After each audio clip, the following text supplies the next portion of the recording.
Hello बच्चों, आज हम आपके राजनीतिक विज्ञान के जो फोर्थ चैप्टर है उसके क्वेश्चन आंसर को देखने जा रहे हैं।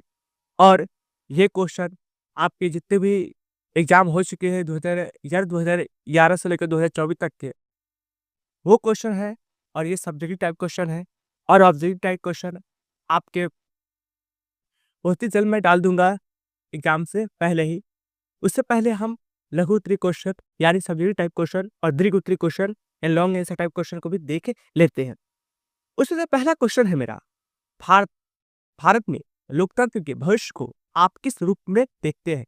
यानी भारत एक लोकतांत्रिक और गणतांत्रिक देश है, ठीक है। यानी डेमोक्रेसी यहाँ पर और रिपब्लिक सिस्टम यहाँ पर। तो आप यहाँ पर क्वेश्चन कहता है कि भारत भविष्य में क्या है, लोकतंत्र रहेगा कि खत्म हो जाएगा कि और बेहतरीन हो जाएगा यहाँ की लोकतांत्रिक व्यवस्था, इसी को बताना। तो यह कहता है भारत में लोकतंत्र का भविष्य उज्जवल है। यानी लोकतंत्र बढ़ेगा और बेहतरीन होता चला जाएगा, क्योंकि यह जनता को अपने प्रतिनिधि चुनने का अधिकार देता है। क्योंकि जानते हैं लोकतंत्र में क्या होता है, जनता का पूरा अधिकार जनता के पास होता है कि वो किस को चुन रही है, ठीक है। आज के दौर में डिजिटल प्रौद्योगिकी और शिक्षा में सुधार से अधिक लोग राजनीति में रुचि ले रहे हैं। यानी डिजिटल प्रौद्योगिकी जैसे आप पढ़ रहे हैं किसके डिजिटल माध्यम से जान रहे हैं इसको, तो इसकी वजह से क्या है, लोग जान पा रहे हैं कि राजनीति है क्या।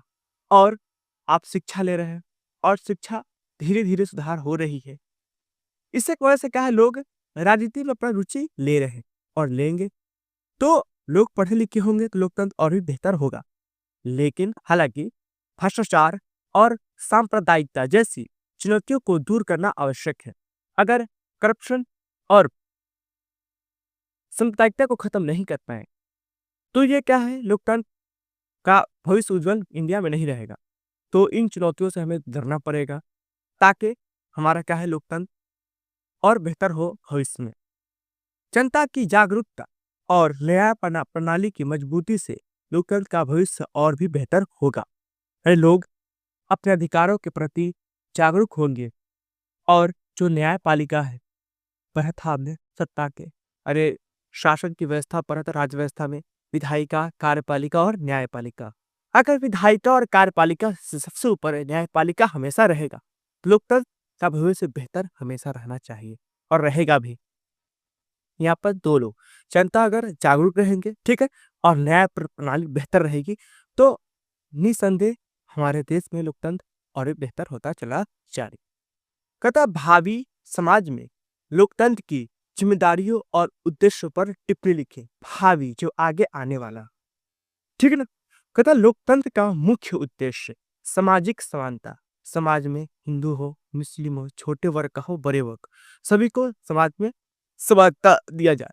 कहता है न्याय, क्या है न्याय, सभी को न्याय मिले, यानी सभी के प्रति सही फैसला हो, निष्पक्ष फैसला हो, किसी पक्ष में होकर फैसला नहीं। और स्वतंत्रता की स्थापना करना, ठीक है ना।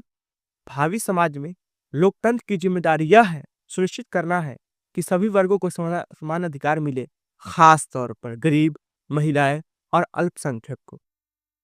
यानी भावी समाज जो आगे आने वाला समाज हो, उसकी जिम्मेदारी यह सुनिश्चित करना है सभी वर्गों को क्या समान अधिकार है, छोटा जात हो या फिर बड़ा जात हो, ठीक है।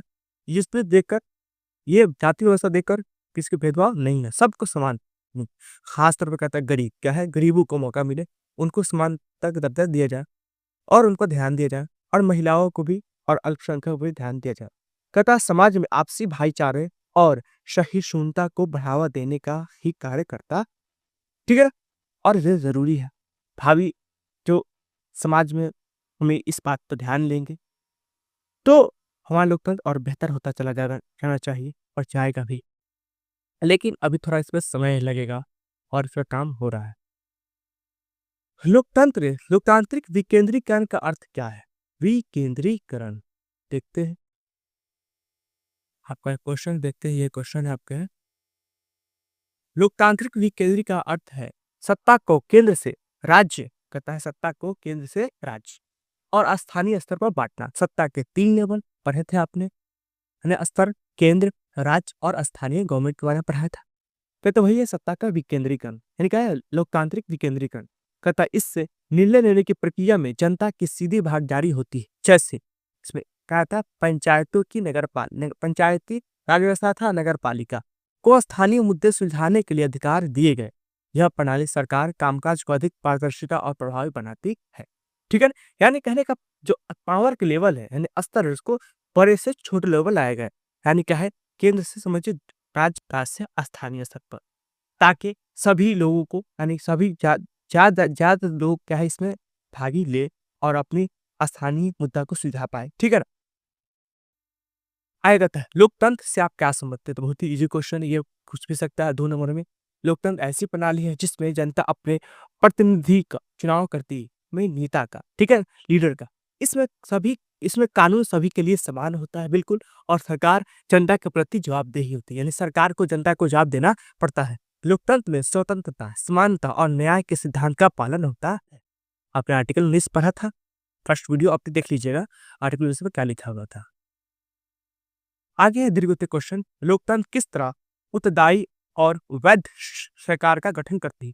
उत्तरदायी जो जवाबदेही होती है, और वैध जो लीगल सरकार गठन कैसे करती है? कहता है लोकतंत्र में चुनाव प्रक्रिया के माध्यम से सरकार का गठन होता है। यानी जो सरकार का गठन होता है वो क्या है? चुनाव प्रक्रिया से।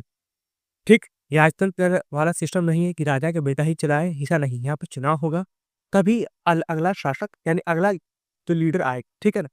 जनता अपने मत का उपयोग कर अपने प्रतिनिधियों को चुनती है। यानी बनता क्या है? लोग अपना वोट देकर क्या है? अपने प्रतिनिधि को यानी अपने लीडर को चुनती है।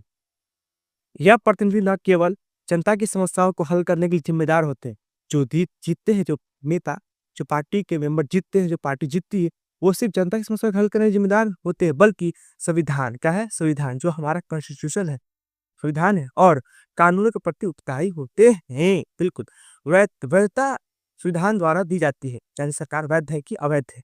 और स्वतंत्र न्यायपालिका सुनिश्चित करती है, यानी स्वतंत्र आजादी है कि नहीं, ये क्या है? न्यायपालिका सुनिश्चित करेगी, यानी सुप्रीम कोर्ट, हाई कोर्ट, कि सरकार कानून के दायरे में कार्य कर रही है कि, यानी जो पार्टी जीत करे उसका काम ये नहीं है कि सिर्फ जनता की समस्या हल करे, बल्कि उनको क्या है? संविधान और कानून पर जवाबदेही होगा, ठीक है, उत्तरदायी होते होंगे। और वो उत्तरदायी है कि नहीं, वो क्या है? संविधान द्वारा तय किया जाएगा। और कोई पार्टी सही है या फिर गलत है, इसमें क्या है? ये डिबेट होता है आपके, यानी जो फैसला होता है सुप्रीम कोर्ट में होता है, ठीक है। ये सुनिश्चित करती है कि सरकार कानून काम दायरे में कर रही है, संविधान के दायरे से बाहर कर रही है, ठीक। अब पता है कि लोकतंत्र किन परिस्थितियों में सामाजिक विषमताओं को कम करने में मददगार होता है और सामंजस्य के वातावरण का निर्माण करती है। ये क्वेश्चन तो टफ है, क्वेश्चन समझेंगे। कहते लोकतंत्र किन स्थिति में, यानी परिस्थितियों, सिचुएशन में सामाजिक विषमताओं, यानी समाज में जो भेदभाव ऊपर नीचे है, उसको कैसे कम करने में मददगार होता है, और सामंजस्य का यानी आपसी मेलजोल को कैसे ये निर्माण करता है। देखते हैं। लोकतंत्र समाज में सभी को समान अधिकार देता है। आर्टिकल 21 पढ़ गया, आर्टिकल, बहुत सारा आर्टिकल ऐसे है, आर्टिकल 19 है। ये सब आर्टिकल जो है ये बेसिक आपको राइट देते हैं, ठीक है। और ये होने भी चाहिए, यानी सीधा सीधा मतलब है कि लोकतंत्र में सभी लोग समान हैं, सभी को समान अधिकार दिया गया है। यह धर्म जाति, लिंग और भाषा के आधार पर भेदभाव से रोकता है। क्या आप इनके आधार पर किसी से भेदभाव नहीं कर सकते? धर्म के आधार पर, जाति के आधार पर और क्या लिंग के आधार पर, किसी और भाषा के आधार पर भेदभाव से रोक देता है, नहीं करने देता है। शिक्षा और रोजगार में आरक्षण से कमजोर वर्ग को समान अवसर मिलते हैं, यानी कि जो वर्ग पीछे रह चुके हैं, वो आगे नहीं आ रहे, मुख्य धारा से कटे हुए हैं, तो सरकार क्या है? उसको आरक्षण देकर क्या है? उसको शिक्षा में और क्या रोजगार में उसको अवसर देती है, ताकि वो अपने वर्ग से आगे बढ़े, ठीक है। और उनको भी क्या है? समानता दिया जाए। लोकतंत्र में विभिन्न समुदाय और वर्ग, लोकतंत्र है तो यहाँ पर विभिन्न समुदाय और क्या वर्ग के लोग रहेंगे, ठीक है ना। देखते हैं कि नेताओं को प्रतिनिधित्व मिलता है, यानी लोकतंत्र में क्या होता है? विभिन्न वर्ग के और समुदाय के लोगों को नेताओं को प्रतिनिधित्व मिलता है। जैसे छोटे वर्ग के नेता होंगे, मुस्लिम वर्ग के नेता होंगे, हिंदू वर्ग के नेता होंगे, सबको मौका मिलता है, जिससे सामाजिक सामंजस्य बढ़ता है। यानी समाज में क्या है, आपसी मेलजोल बना रहता है। यह सामाजिक विवादों को शांतिपूर्वक पूर्ण बातचीत और सहमति से हल कराते हैं। ठीक है, ये जरूरी है। कहता है लोकतंत्र की विभिन्न प्राथमिकताओं पर एक निबंध लिखे, यानी लोकतंत्र की क्या क्या प्राथमिकता होनी चाहिए। हम एक लोकतांत्रिक देश में हैं, तो किन की बातों पर हम ध्यान देंगे। ठीक है, कहता है लोकतंत्र की प्राथमिकताएं क्या क्या है, यानी फर्स्ट काम क्या क्या है, सामाजिक समानता। क्या है, समानता। ठीक है ना, यानी जाति धर्म और लिंग के आधार पर किसी से भेदभाव नहीं होना चाहिए, समाप्त करता है ये। आर्थिक विकास, रोजगार सृजन यानी अवसर और गरीबी उन्मूलन पर जोर, यानी रोजगार का अवसर प्रदान करता है और की गरीबी को कम करने पर ध्यान दिया जाता है। शिक्षा और स्वास्थ्य, गुणवत्तापूर्वक शिक्षा और स्वास्थ्य सेवाओं की उपलब्धता, यानी क्वालिटी एजुकेशन दिया जाएगा। और क्या है, आपके हेल्थ की जो फैसिलिटीज है वो आपकी उपलब्धता कराएगी। ठीक है, आप एक याद रखेंगे, आप इंडिया में एक लोकतांत्रिक देश में। कहता है जन भागीदारी। क्या है, जन लोगों की भागीदारी, जन की समस्याओं को समझना और उन्हें उन्हें नीतियों में शामिल करना। ठीक है, नीति जो कानून बनेगी वो क्या है, समस्याओं को लेकर कानून बनेगी, कैसे उसको हल किया जाए। संवैधानिक अधिकारों की रक्षा, हर व्यक्ति के मौलिक अधिकार सूचित करना, यानी संविधान जो अधिकार दिए गए हैं, मौलिक अधिकार, उनकी रक्षा की जाए। 6 मौलिक अधिकार दिए गए थे, उनकी रक्षा हो। यानी आप एक इंडिया में रहे, तो आप एक लोकतांत्रिक देश में रहे, तो आप देखिए क्या ये प्राथमिकता आपको मिल रही है कि नहीं मिल रही। अगर नहीं मिल रही तो ये सरकार सही काम इतना नहीं कर रही है। जो लोकतंत्र के अकॉर्डिंग है, जो लोकतंत्र कहती है, लोकतांत्रिक व्यवस्था किस प्रकार अनेक तरह के सामाजिक विभाजन को संभाल लेती है। यानी समाज में विभाजन जो होता है, धर्म जाति भाषा के आधार पर इसको कैसे रोक पाती है। ठीक है ना, लोक पीस कैसे सामंजस्य को बढ़ा पाती।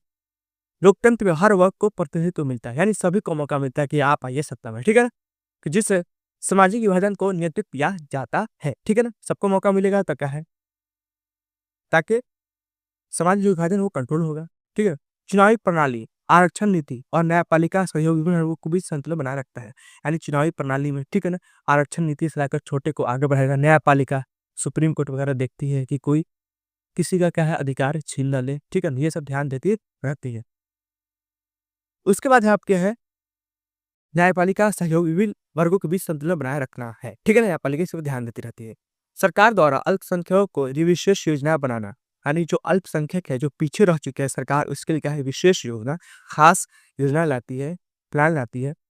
जैसे शिक्षा और रोजगार में आरक्षण, यानी शिक्षा और रोजगार, यानी रोजगार के जैसे कोई भी एग्जाम होगा, कंपटीशन एग्जाम, तो उसमें कुछ परसेंट क्या करेंगे, जो छोटी जात के लोग हैं, ठीक, एस टी कैटेगरी के जो लोग हैं, उनको क्या है मौका मिलता है, आरक्षण रहता है, इसको रिजर्वेशन बोलते हैं, ताकि वो लोग क्या है इस पद पर आए और उनको भी क्या है समानता का अधिकार मिल पाए और समाज में क्या है सामाजिक तनाव कम, क्योंकि सभी को मौका मिलेगा तो समाज में तनाव नहीं पैदा होगा। ठीक है ना, आप पता है भारतीय लोकतंत्र की इन 4 विशेषताओं का वर्णन करें।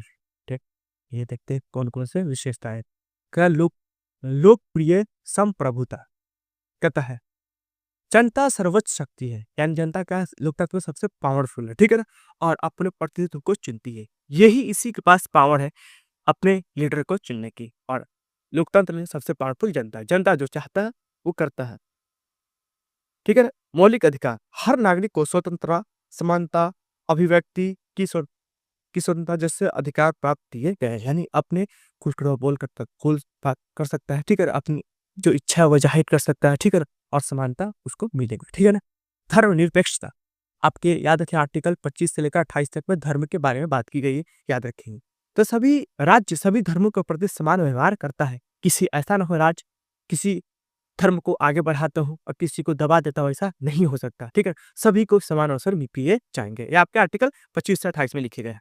न्यायिक स्वतंत्रता, न्यायपालिका स्वतंत्र और निष्पक्ष होगी। जो न्यायपालिका सुप्रीम कोर्ट हाई कोर्ट होगी वो किसी के पक्ष में आकर फैसला को न सुनाएगी। ये लोकतंत्र की विशेषता है। लेकिन आप देख सकते हैं आज के दौर में क्या ये फॉलो हो रहा है कि नहीं हो रहा है। भारत में लोकतंत्र कैसे सफल हो सकता है, देखिए सफल कैसे और बेहतर हो सकता है। ठीक है, ये देखते हैं। भारत में लोकतंत्र तभी सफल होगा जब सभी नागरिक शिक्षित और जागरूक होंगे। यानी लोकतंत्र वहां बेहतर होगा जहां पर लोग क्या है शिक्षित होंगे, और क्या है अपने अधिकारों के प्रति जागरूक हो गए कि लोकतंत्र उन्हें क्या-क्या अधिकार देता है। जिससे हमने पढ़ा था कि लोकतंत्र में क्या-क्या प्राथमिकताएँ वो मिल रहा है कि नहीं। सरकार में पारदर्शिता और जवाबदेही बढ़ेगी। अब देख लो शिक्षित होंगे और जागरूक होंगे तो क्या है डिमांड करेंगे, वो सवाल उठाएँगे। तो क्या है सरकार को पारदर्शी से आरटीआई लाना पड़ा था, ठीक है? आज क्या है तो सरकार को जवाबदेही देनी होगी, ठीक है ना? क्योंकि वो जनता का है पैसा रहता है, ठीक? महिलाओं और कमज़ोर वर्ग को समान अवसर मिलेंगे, ठीक है ना? अगर महिलाएँ भी आएँगी और जो छोटे वर्ग हैं उनको भी मौका मिलेगा अगर सत्ता में आने का, तो ये लोकतंत्र सफल होगा, ठीक है ना? भ्रष्टाचार पर सख्त नियंत्रण रखा जाए, यानी जो करप्शन है, जो जो आप लोग बोलते हैं घूस ले लिया, ठीक है ना? इस पर अगर ध्यान रखा जाएगा, इसको कंट्रोल कर लिया जाएगा, तो भारत में कहा जाता है कि नहीं, भारत में नहीं, लगभग किसी भी लोकतांत्रिक देश में क्या है, लोकतांत्रिक व्यवस्था सफल हो जाएगी और रहेगी। स्वतंत्र और निष्पक्ष चुनाव सुनिश्चित होंगे, यानी आज़ादी, यानी किसी के दबाव में आकर चुनाव ना हो और निष्पक्ष चुनाव, किसी के ऐसे चुनाव आयोग ऐसा हो कि इस पार्टी के दबाव में आकर चुनाव करवा दे, ऐसा नहीं। जो चुनाव आयोग है, वो किसी के पक्ष में नहीं आकर वो क्या है, निष्पक्ष होकर चुनाव करवाएगी। तब क्या है लोकतंत्र भारत में और सफल होता चला जाएगा। लोकतंत्र की सफलता किन-किन कौन-सी आवश्यक शर्तें हैं? लोकतंत्र सफल होगा, कौन-कौन से बात ज़रूरी है इसके लिए? बस यही है, शिक्षित नागरिक, ठीक है ना? स्वतंत्र मीडिया, ये क्या है शिक्षित नागरिक क्या है ये बात समझ चुके हैं लोग पढ़े लिखेंगे होंगे, क्या है अपने अधिकार को जानेंगे, ठीक है? तो इससे लोकतंत्र क्या है मजबूत होगा। स्वतंत्र मीडिया, लेकिन आज के दौर में आप जानते हैं कि मीडिया तो बिक चुकी है, लेकिन सही और तथ्यात्मक जानकारी का प्रचार-प्रसार ज़रूरी है, लेकिन ये आज हो नहीं पाता, ठीक है? आप जिस प्लेटफ़ॉर्म पे इसकी वीडियो देख रहे हो, वहाँ पर कुछ हद तक होती है स्वतंत्र मीडिया, लेकिन जो आपके ओरिजिनल टीवी उस पर तो बहुत ही टफ है, सही आपको इन्फॉर्मेशन मिलना, आज के दौर की बात कर रहे हैं। लेकिन ये पिलर है, ये सही होगा, तो सरकारें सही रहेगी। मजबूत न्यायपालिका, कानून का पालन सुनिश्चित कराता है, यानी supreme court, high court trust रहेगी अपने कामों पर, ये क्या है सफल होती चली जाएगी लोकतंत्र, ठीक है? और ज़रूरी भी है। जनहितकारी सरकार, ऐसी सरकार हो जनता की भलाई के लिए कार्य करती, ठीक है ना? तब क्या होगा? लोकतांत्रिक व्यवस्था और सफल होगी। आगे आगे है लोकतंत्र किस प्रकार आर्थिक समृद्धि एवं विकास में सहायक है। आइए देखते हैं आर्थिक समृद्धि और क्या है विकास में सहायक है। देखिए लोकतंत्र में सरकार ऐसी नीतियां बनाती है जो जनता के आर्थिक और सामाजिक विकास में सहयोग देती है, यानी लोग पैसा लोग पर ज्यादा हो, ठीक है ना, और समाज में विकास हो, ठीक सहायक होती है, ऐसा कानून बनाए गए। यह गरीब के उत्थान के लिए योजनाएं चलाता है, जैसे मनरेगा और जनधन योजना। जैसे क्या है, यह गरीबों के उत्थान यानी गरीबों को लिए योजना चलाई जाती है ताकि वो भी क्या एक अच्छे लेवल की लाइफस्टाइल जी पाए। जैसे मनरेगा चलाया गया था, आपके वहाँ पहले नरेगा था, जिसमें क्या है लगभग जहाँ तक मुझे याद है कि 100 दिनों तक क्या है कम से कम मजदूरों को क्या है काम करने का मौका मिलता था। बाद में इसको एम महात्मा गांधी के नाम से मनरेगा कर दिया। और क्या है जनधन योजना, जैसे आप जितने भी आपके पास अकाउंट होंगे स्कूल में खुले होंगे, वो क्या है जनधन योजना के तहत भी खोले गए हैं। अब पता है लोकतंत्र में उद्यमिता को प्रोत्साहित किया जाता है, ठीक है ना? जो उद्यमिता है यानी जो बिज़नेस है ना, उसको प्रोत्साहित किया जाता है, आगे बढ़ाया जाता है। इससे रोज़गार के अवसर मिलते हैं, ठीक है ना? देखो, आपको पढ़ा था भूगोल में कि लो उद्योग लगेंगे, तो क्या होगा? उससे क्या है लोगों को रोज़गार मिलेंगे, ठीक है? लोकतंत्र में ये देखा जाता है कि उद्योग लगे, ठीक है ना? और उद्योग लगाने के लोगों को प्रोत्साहित किया जाए, यानी उसको मोटिवेट किया जाए, ताकि क्या है वो उद्योग लगाएँगे जिसके पास पैसा है, तो उससे क्या होगा अन्य लोगों को क्या है उससे रोज़गार प्राप्त होगा। साथ ही सामाजिक समानता के सभी वर्गों को विकास में भागीदारी का अवसर मिलता है, ठीक है ना? अब आगे एक चैप्टर बच चुका है आपके, वो क्वेश्चन हम देखेंगे, फिर उनके सभी क्वेश्चन देखेंगे और उसके बाद मैं कोशिश करूँगा आपके जो ऑब्जेक्टिव टाइप क्वेश्चन है, ऑब्जेक्टिव टाइप के क्वेश्चन उसको हम देखेंगे। और इसके अलावा मैं लास्ट में जब एग्ज़ाम करीब आ जाएँगे, तो उस वक़्त मैं कोशिश करूँगा कि जो क्वेश्चन हो सकते हैं टकराने का, उन क्वेश्चनों को मैं लेकर आऊँगा और उनको लास्ट में रिवाइज़ कर लेंगे। लेकिन फिलहाल इसको भी देखेंगे, ठीक है ना? इससे क्वेश्चंस टकराने की संभावना बनी रहती है। चलिए अब मिलते हैं।